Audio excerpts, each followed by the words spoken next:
The morning sun had just broken through the horizon, casting a soft, golden light over the quiet roadside diner. Steam rose from coffee cups, the low rumble of engines filled the crisp air, and the smell of fuel, bacon, and leather hung around the Hells Angels bikers who had stopped for breakfast. They looked tough, the kind of men people crossed the street to avoid, but beneath those vests, they carried stories no one ever asked about. The laughter between them echoed against the chrome of their motorcycles, until a piercing, desperate cry shattered everything. Everyone turned. A tiny figure in a red dress came running across the parking lot, her boots slipping slightly on the cold pavement, her messy light brown hair flying behind her. Her face was streaked with tears and dirt, and her voice cracked with fear. "Please," she screamed, her arm outstretched, finger pointing back toward the road. "They're hurting my mama. Please, somebody help her." The group froze. The sound of her sobs was so raw that even the engine seemed to fall silent. A couple of truckers near the gas pumps turned their heads, but no one moved, except one man. If you believe in kindness, in second chances, in people who still step up when the world turns away, then please take a moment to like, comment, share, and subscribe to Kindness Corner. Because what happened next will restore your faith in humanity. The man who stepped forward was Mason Cole, a broad-shouldered biker in his late 30s, his jacket stitched with the red and white emblem of the Hells Angels. He'd seen a lot in life, fights, betrayals, blood, but never a child like this. He dropped to one knee, steadying her trembling hands. "Where's your mama?" he asked softly, though his voice still carried that gravelly weight. The little girl could barely speak through her tears, but she pointed again down the two-lane road toward a cluster of old trailers half hidden by trees. "They're beating her," she sobbed. "Please, help her." Without a second thought, Mason rose to his feet, his face hardening with purpose. "Tank, Ryder, with me," he said, motioning to two of his brothers.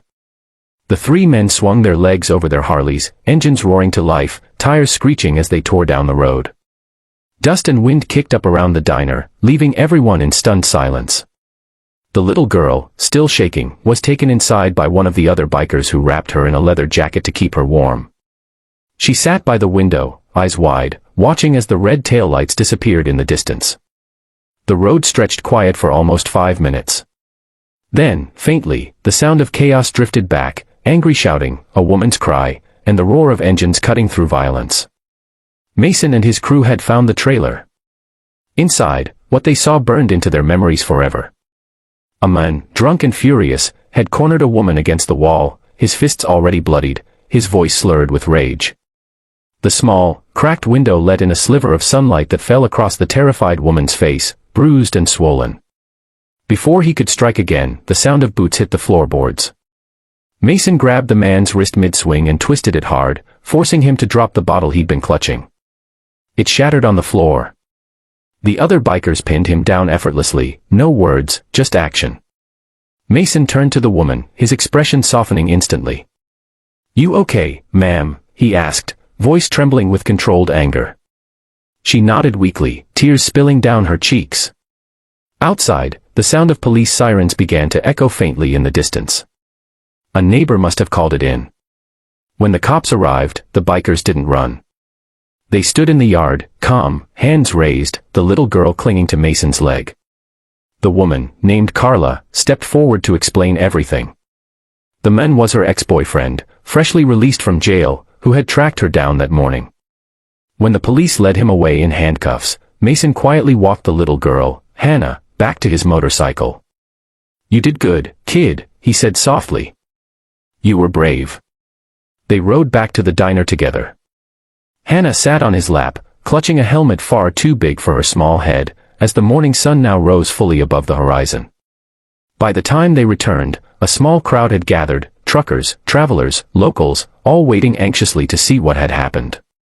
When they saw Mason carrying the little girl, unharmed, with her mother walking slowly behind them, bruised but alive, every conversation stopped. The world seemed to go silent for a moment, as if no one wanted to break the spell. Carla, her voice shaking, thanked the bikers over and over. "I didn't think anyone would come," she whispered. Mason looked at her and simply said, "She made sure we did." He nodded toward Hannah, whose cheeks were still flushed from crying but now carried the faintest hint of relief. The diner's owner came out with blankets and coffee, offering them quietly.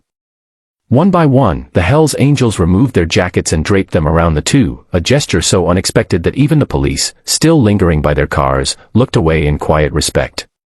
The patch on Mason's vest caught the light as he leaned down to speak to Hannah. "You take care of your mama now, all right," he said. "You're her little guardian angel."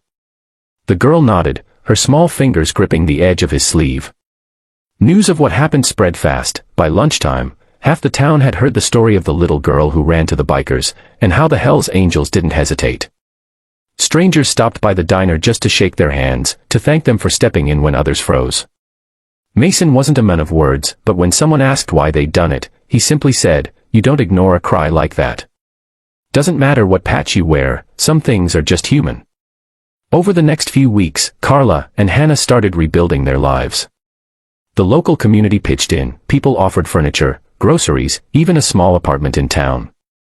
And every Sunday, a group of bikers could be seen parked outside, checking in, bringing groceries, sometimes just sitting quietly at the diner table with a cup of coffee and the laughter of a child echoing around them. Months later, when the spring sun returned and the frost was gone, Hannah drew a picture in crayon, a row of motorcycles, a little girl in red, and a man kneeling down to help her. She gave it to Mason one morning, running up to him outside the diner. "This is us," she said proudly. Mason looked at the drawing for a long moment before folding it carefully and tucking it into his vest.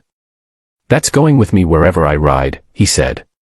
If this story touched your heart, please take a moment to like, share, and subscribe to Kindness Corner, because sometimes the toughest hearts hide the deepest kindness. And before you go, tell us in the comments, what would you have done if you were one of those bikers?